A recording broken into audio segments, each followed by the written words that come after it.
प्यारे विद्यार्थियों नमस्कार। आज हम शुरू करेंगे बहुत ही इम्पोर्टेंट यूनिट आपकी वंशागति का सिद्धांत। उसमें दो चैप्टर आपके हैं, मेंडेलियन थ्योरी अर्थात मेंडलवाद, जो मेंडल ने आनुवंशिकता के बारे में अपने नियम दिए उनके बारे में, और दूसरा है वंशागति का आणविक आधार। दोनों बड़े इंपॉर्टेंट चैप्टर हैं और नंबर है 18। बहुत महत्वपूर्ण यूनिट है, बहुत महत्वपूर्ण चैप्टर है। इन दोनों चैप्टरों को पढ़ने से पहले मैं कुछ छोटी छोटी टर्म्स आपको बताता हूं, आप उन्हें याद कर लें तो निश्चित रूप से दोनों चैप्टर बहुत अच्छी तरह से तैयार हो जाएंगे, क्योंकि यही छोटी छोटी टर्म्स आपको बार बार सुनने को मिलेगी। जैसे मेंडल ने अपने 3 नियम बताए थे और उन्होंने अपना प्रयोग, आनुवंशिकता का जो प्रयोग किया था वो मटर के पौधे पर किया था, पायसम सटाइवम। मटर का बॉटनिकल नाम है पायसम सटाइवम। कौन से 3 नियम बताए थे? पहला नियम बताया था प्रभाविता का नियम, दूसरा नियम बताया था पृथक्करण का नियम, और तीसरा नियम बताया था स्वतंत्र अपव्यूहन का नियम।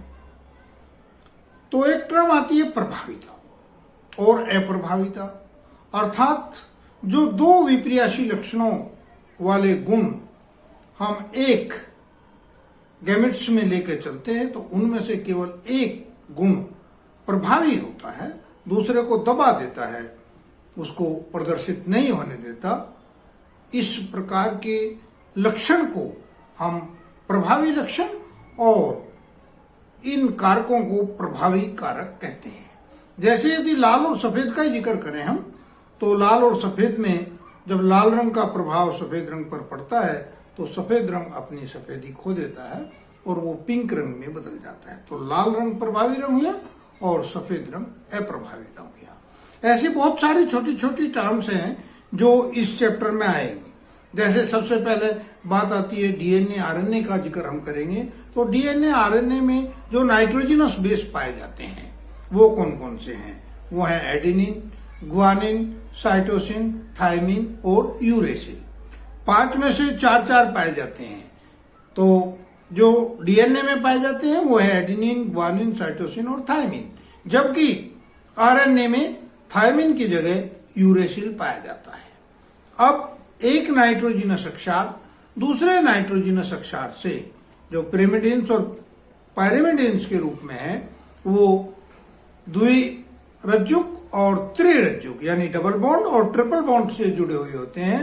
जो एडेनिन और थायमिन है वो डबल बॉन्ड से जुड़ते हैं, जबकि साइटोसिन और थायमिन जो है वो ट्रिपल बॉन्ड से जुड़े हुए होते हैं। इन्हीं के साथ एक पेंटोज शुगर होती है जिसे हम राइबोज शुगर भी बोलते हैं। और तीसरा जो इसमें महत्वपूर्ण बेसिक बिंदु है वो है फॉस्फोरिक अम्ल या फॉस्फोरस, क्योंकि इन सबको जोड़ने के लिए एक मॉलिक्यूल्स के रूप में लेने के लिए उसकी आवश्यकता है। तो ये 4 प्रकार के नाइट्रोजनस अक्षार थे। इसके बाद बात आएगी कहीं कहीं एंटीकोडोन की। एंटीकोडोन अर्थात टीआरएनए पर स्थित 3 अक्षारकों का अनुक्रम जो एमआरएनए के पूरक कोडोन से युग्मित होता है, यानी टीआरएनए का वो ट्रिपलेट कोडोन जो एमआरएनए के ट्रिपलेट कोडोन से जाकर के जुड़ता है। इस प्रकार के कोडोन को हम एंटीकोडोन कहते हैं। ये बड़ा इंपॉर्टेंट है, बहुत बार आएगा।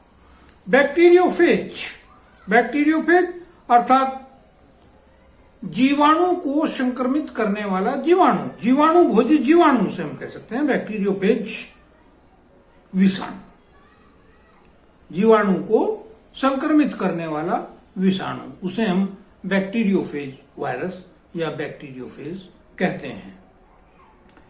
कभी कभी आएगा कैप्सिड, विषाणु का प्रोटीन से बना हुआ बाहर का खोल जिसे कैप्सिड कहा जाता है। बड़ा इंपॉर्टेंट है, छोटी सी टर्म है कैप्सिड। विषाणु का प्रोटीन से बना हुआ बाह्य आवरण जिसके अंदर आनुवंशिक पदार्थ सुरक्षित रहता है और प्राय उस पर बाहर के तत्वों का भी कोई प्रभाव नहीं पड़ता कैप्सिड आवरण पर। क्रोमेटिन अर्थात डीएनए संबंध प्रोटीनों के तंतुओं का जाल जो केंद्रक में फैला रहता है, जिसे हम क्रोमेटिन फाइबर्स भी कहते हैं, क्रोमेटिन जाल भी कहते हैं, पतले पतले महीन धागों का होता है। कोडोन एमआरएनए पर स्थित 3 अक्षारकों का एक समूह जो विशेष अनुक्रम में लगा हुआ रहता है, उसे हम कोडोन कहते हैं। कोडिंग स्ट्रैंड अर्थात कूट लेखन रज्जु, अनुलेखन में टेम्पलेट और रज्जु का पूरक 5 डिग्री और 3 डिग्री दिशा वाला डीएनए रज्जु को अनुलेखन में भाग लेने से जो रोकता है, उसे हम कोडिंग स्ट्रैंड कहते हैं।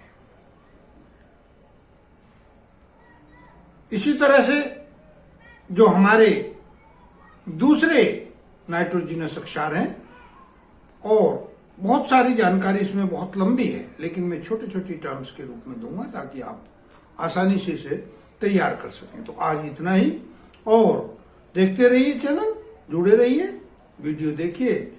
आपको इससे आगे की टर्म्स अगली वीडियो में डिस्क्राइब करेंगे। धन्यवाद।